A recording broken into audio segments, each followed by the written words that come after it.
Salut à toi, c'est Clément Meunier pour te servir. Et aujourd'hui, dans ce podcast, on va parler d'une erreur qu'on fait en général, nous entrepreneurs, nous qui avons envie de voir les choses bouger, qui avons envie d'entreprendre, qui avons envie de donner du temps pour nos projets. On va voir aujourd'hui ensemble l'équilibre qu'on doit avoir en tant que chrétien, en tant qu'entrepreneur, en tant que révolutionnaire, entre nos relations, finalement entre nos relations et notre projet, entre notre relation et notre réussite, du moins ce qu'on estime être une réussite. Et donc, c'est vraiment un point important que j'apprends et que j'approfondis personnellement en fait, dans mon cheminement, en tant qu'entrepreneur, comme je te disais, des erreurs que j'ai beaucoup faites, qui m'ont impacté personnellement, mais qui ont également impacté mon entourage. Et j'ai envie de t'en parler pour que tu évites de faire cette erreur, et peut-être que si tu es en train de la faire, tu puisses la rectifier, du moins qu'on puisse la rectifier ensemble, et qu'on puisse continuer à entreprendre, à faire des trucs de fou, tout en trouvant un équilibre avec nos relations. Donc à qui s'adresse ce podcast ? Il s'adresse si tu as envie d'entreprendre, si tu es jeune, que tu as envie d'apprendre même. Ça parle pas à tout le monde, hein.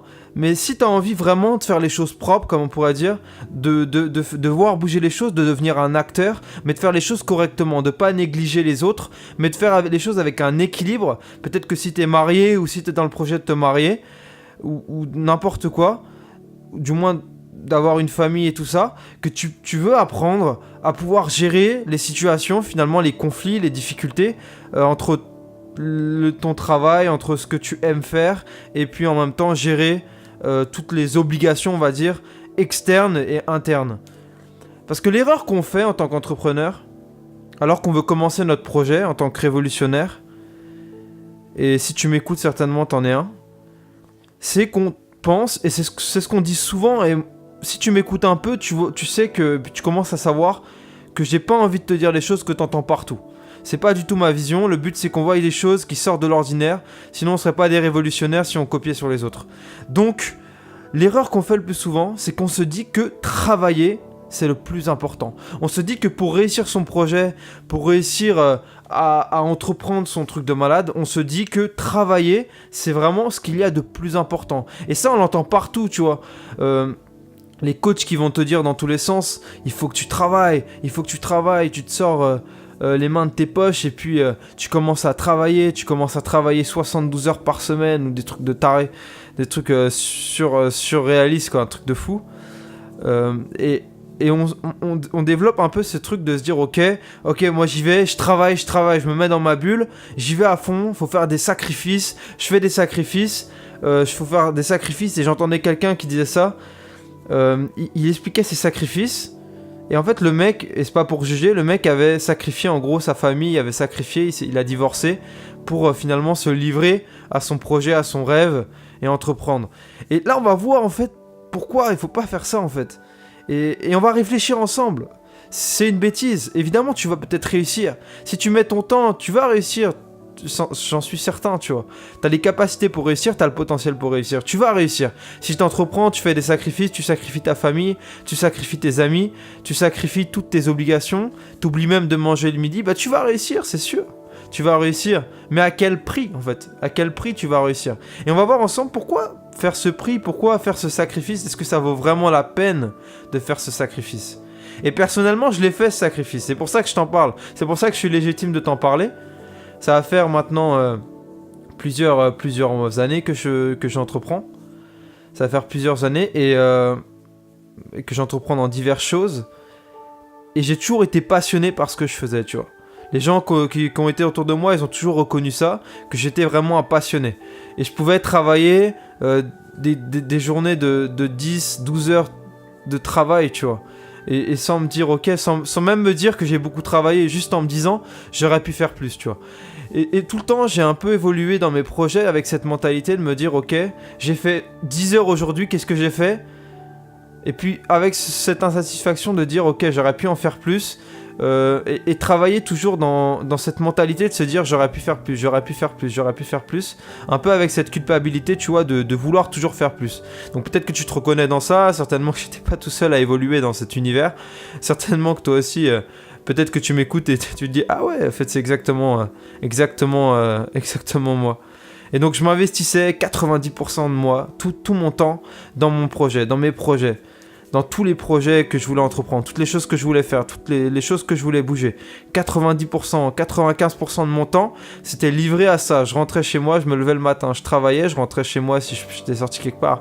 Il pouvait être 22h30, je travaillais jusqu'à minuit, 1h, sans problème, tu vois. C'était comme une drogue finalement du résultat. La drogue de vouloir les choses bouger, la drogue de vouloir les choses changer rapidement, d'investir du temps, d'investir, voilà, il y a un problème, vite on trouve une solution, vite tac, tac, tac, tac, tac. Et en fait, on entreprend.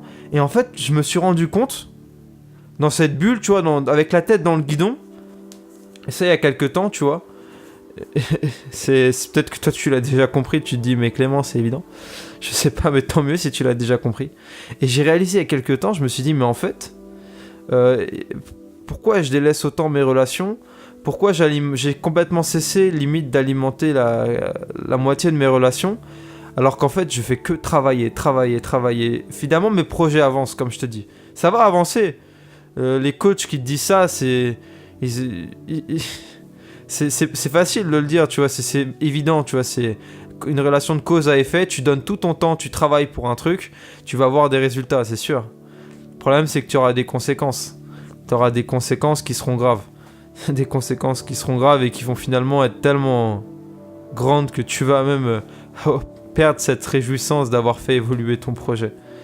Et donc, j'étais pris dans ça, pour revenir, d'être toujours plus productif, etc., jusqu'à en délaisser mes relations, et j'ai réalisé que qu'est-ce qui est le plus important entre mes relations et ma réussite ?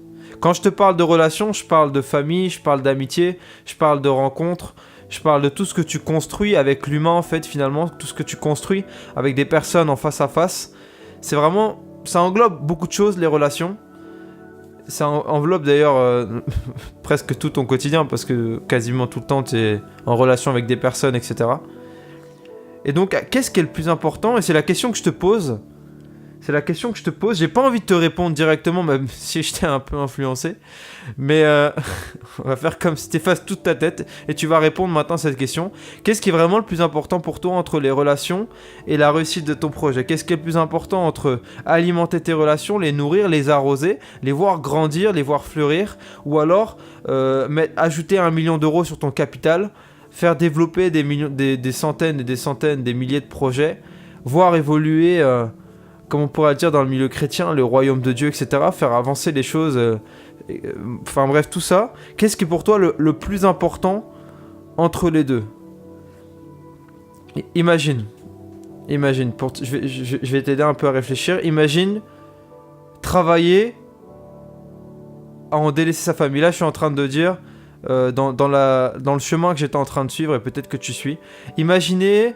En gros, travailler à en délaisser sa famille, travailler à en oublier peut-être son couple, à s'enrichir par peur de devenir pauvre, à développer un esprit un peu matérialiste, à vouloir garder tout ce qu'on gagne par notre travail, tu vois, être un peu radin, et puis, enfin, même si t'es pas radin, mais à vouloir quand même garder le plus possible, en avoir le plus possible, enfin bref, tout ce cercle vicieux, ou alors... travailler avec ce que Dieu te donne de travailler aujourd'hui.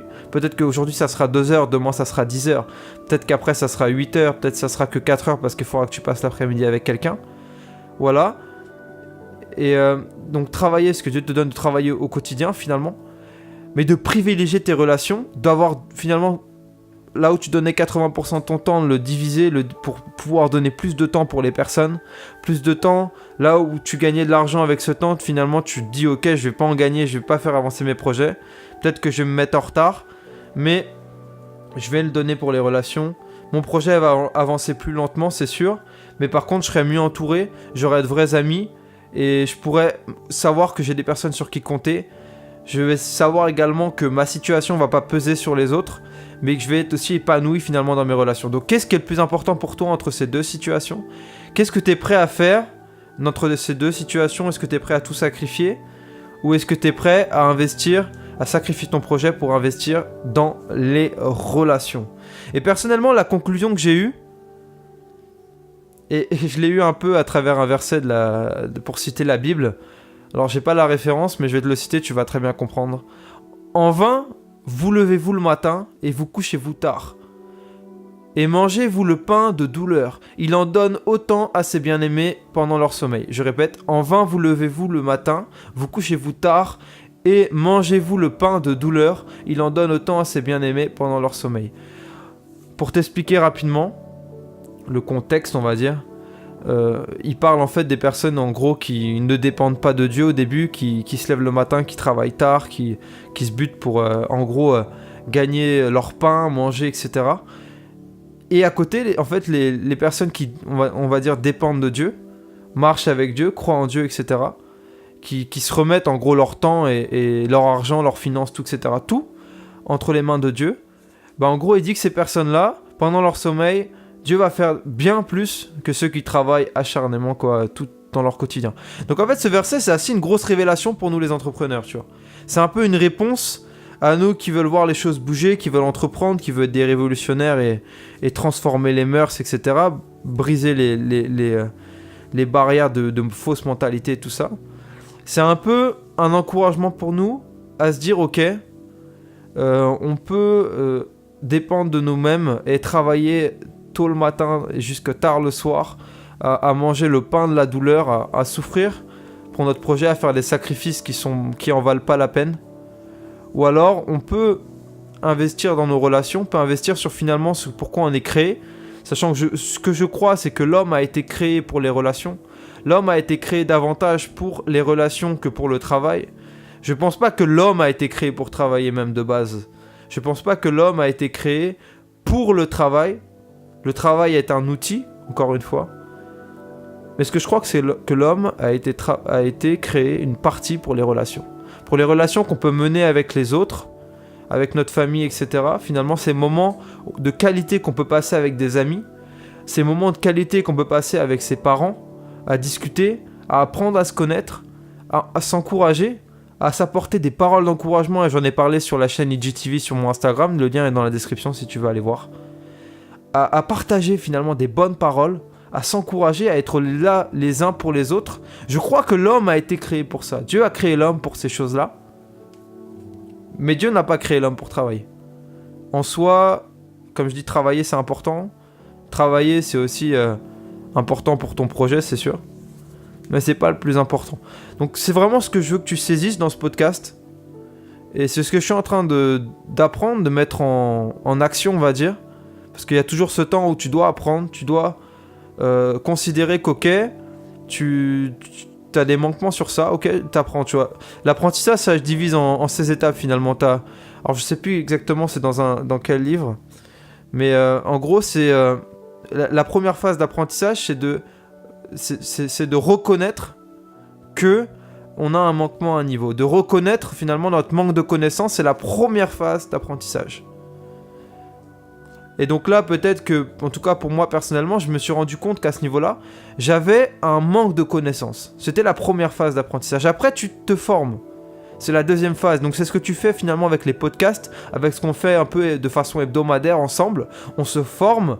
Et puis moi, je tâche aussi à pouvoir me former pour t'apporter des choses qui peuvent t'apporter de la valeur et te faire progresser. Et donc là, ensemble, on passe à la deuxième étape, en fait, qui est finalement de commencer à se former, d'apprendre, d'être finalement, on va dire même qualifié, d'être dans une sorte de qualification. Et la troisième phase, en fait, c'est d'être talentueux, enfin du moins pas talentueux, mais d'être compétent sans s'en rendre compte. En fait, c'est souvent l'image qu'on prend avec le permis de conduire. Souvent, quand on apprend à conduire, on a cette phase où au début, on reconnaît qu'on est nul. Deuxième phase, on est qualifié, mais on doit se concentrer, on doit réfléchir à chaque fois, on doit faire les choses de façon mécanique, on doit même faire les choses de façon intentionnelle, de passer la 1, la 2, etc., d'embrayer, etc. Enfin bref, tout ça. Et là, ça va être pareil dans tout ce que tu vas apprendre. Tu auras cette phase où tu vas devoir faire les choses intentionnellement. Peut-être que si tu mettais plus de temps pour ton projet, tu vas devoir intentionnellement calculer, peut-être même dans ton planning, le mettre des temps avec des amis, etc.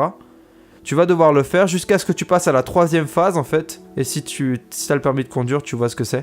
En fait, la troisième phase, c'est tu conduis sans même t'en rendre compte, excuse-moi.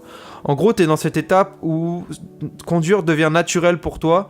T'as même plus besoin de réfléchir à passer la première, la deuxième, la troisième. Ton corps, il le fait naturellement. Et l'objectif de ce qu'on veut faire ensemble, à travers tous ces podcasts, c'est passer à cette troisième étape dans les différents domaines qu'on voit, que ce soit pour devenir un leader stable, que ce soit pour finalement réussir à entreprendre, avec les bonnes étapes, détecter des besoins, avoir des équilibres entre ses relations et ses projets comme on est en train de voir aujourd'hui, savoir un peu comment on peut réfléchir à de nouvelles idées. Enfin bref, il y a tellement de choses à voir. Et le but, c'est que ces choses deviennent des mécanismes naturels pour nous, ensemble, et qu'on puisse finalement aller plus loin sans trop se fatiguer, on va dire mentalement, et être beaucoup plus performant.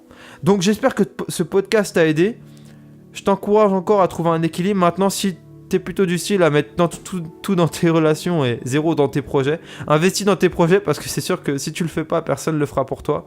Donc fais-le quand même, c'est important. On va pas dans l'extrême de passer avec toutes tes après-midi avec tes potes à boire des bières au café, au bar, et puis jamais travailler sur ton projet, quoi. Trouve un équilibre entre les deux.